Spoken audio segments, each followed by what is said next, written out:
অস্বীকার করে বেঈমানি করতে চায় তাদের স্থান এই বাংলার মসনদে হবে না।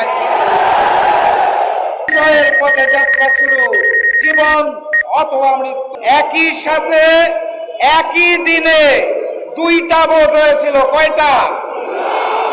একটা সংসদ গঠনের জন্য, আরেকটা সংস্কার পরিষদ গঠনের জন্য।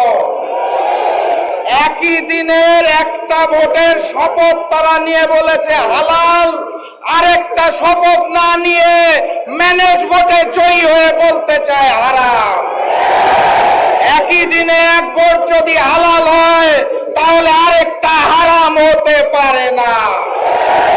70% জনগণের হ্যাঁ ভোটের রায়কে যারা অস্বীকার করে বেঈমানি করতে চায় তাদের স্থান এই বাংলার মসনদে হবে না।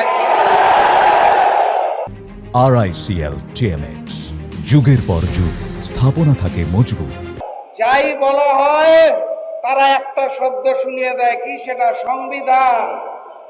সংবিধান উচ্চারণ করতে গেলে শেষে আসে ধান।